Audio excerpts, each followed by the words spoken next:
नमस्कार साथियों, एक बार फिर स्वागत है आपका हमारे चैनल परचम आईएएस पे।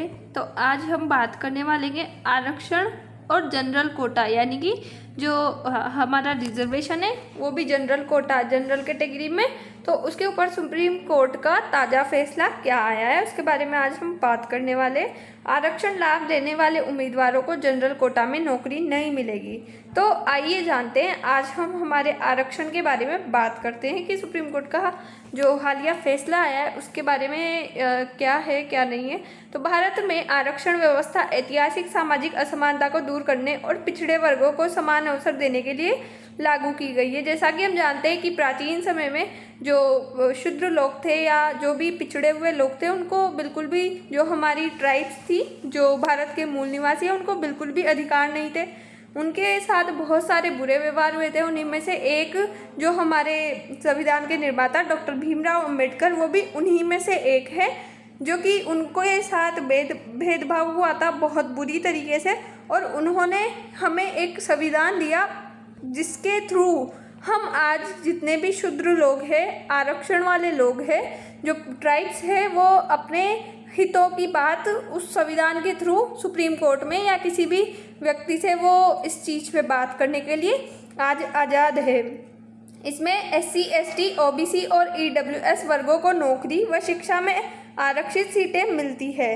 भर्ती प्रक्रिया में अक्सर रिजर्व्ड कैटेगरी कैंडिडेट्स को कुछ रिलैक्सेशन दिए जाते हैं, जैसे कि आयु सीमा में छूट दी जाती है, आवेदन शुल्क में छूट दी जाती है और योग्यता में रियायत, यानी कि कभी कभी उनको रियायत दी जाती है, क्योंकि ऐसा माना जाता है कि कोई एक पर्सन है, एक पर्सन वो कैटेगरी अच्छी में है, उसका फैमिली एकदम प्रॉस्पेरिटी से भरी हुई है, जबकि दूसरा पर्सन है भी जिसके पास इतनी संपत्ति नहीं है, वो इतना प्रॉस्पेरिटी वाला नहीं है, उसका बस भोजन के लिए वो एक टाइम के भोजन की सोच सकता है। तो दोनों के बच्चों के जो दिमाग का विकास है उसमें अंतर हो जाता है। तो इसके अकॉर्डिंग जो कि जब कभी कभी जो जॉब्स होती है उनमें इनको रियायत दी जाती है। सामान्य यानी कि जनरल कैटेगरी की बात करें तो उनकी नौकरियां मेरिट और बिना किसी छूट के प्रतिस्पर्धा पर आधारित होती है। इसी संदर्भ में विवाद उठता है कि क्या रिजर्व कैटेगरी का उम्मीदवार जिसे रिलैक्सेशन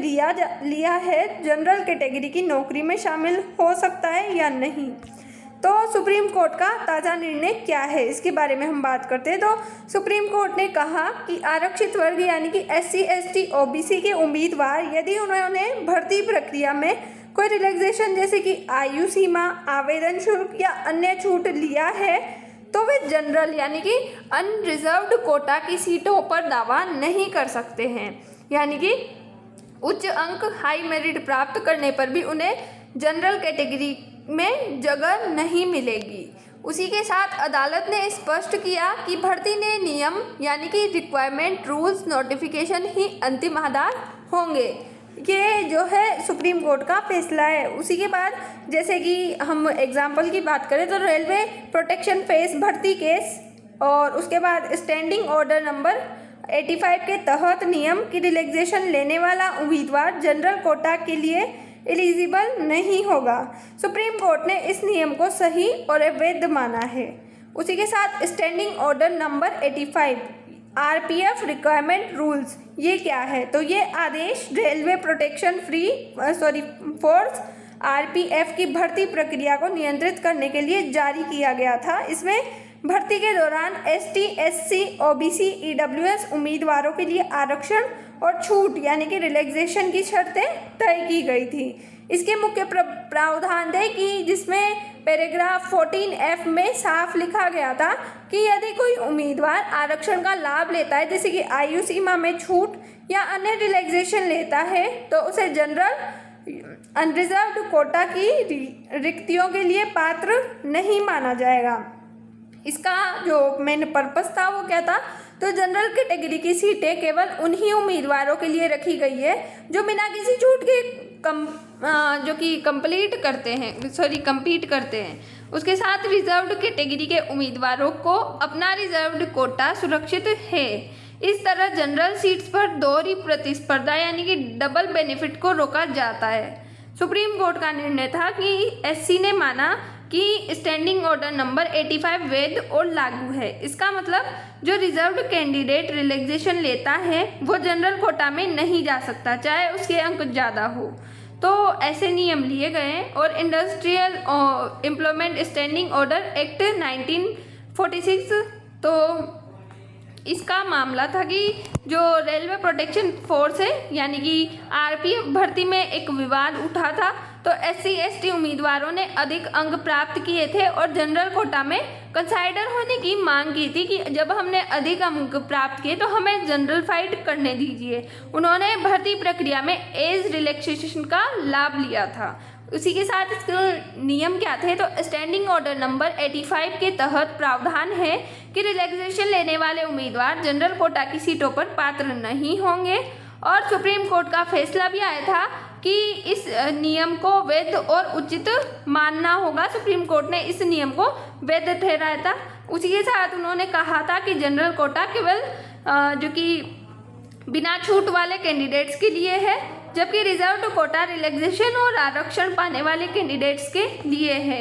हाई मार्क्स होने पर भी जनरल कोटा में माइग्रेशन संभवतः नहीं है, मतलब माइग्रेशन इसमें संभव है ही नहीं।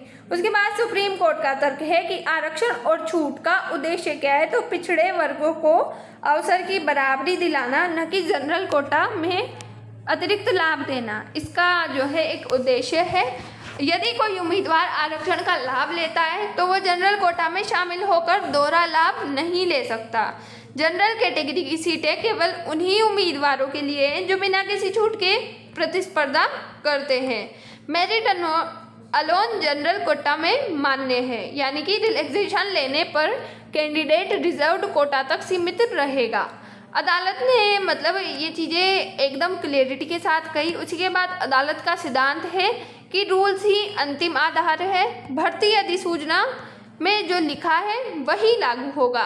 ST SC के लिए आरक्षण संविधान के अनुसार ही होना चाहिए और संविधान में SC ST के लिए क्रीमी लेयर का प्रावधान नहीं है।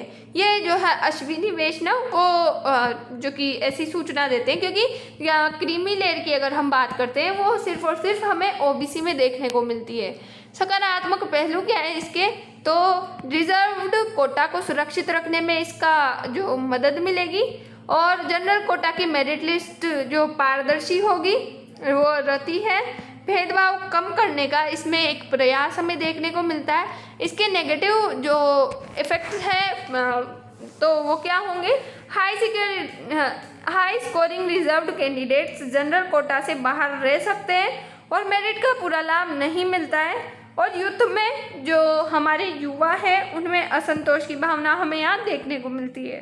तो आइए अब अपन अपने निष्कर्ष की ओर लौटते हैं। तो सुप्रीम कोर्ट का फैसला यानी कि रूल्स ही अंतिम आधार है, उनका ये फैसला है। रिजर्व्ड कैटेगरी कैंडिडेट्स को तय करना होगा कि वो रिलैक्सेशन ले या बिना रिलैक्सेशन जनरल कोटा में compete करें।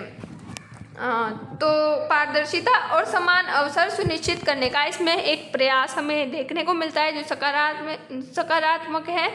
और तो उसी के साथ आज हम अपनी चर्चा को यहीं समाप्त करते हैं। उम्मीद है आपको समझ आया होगा। Thank you so much.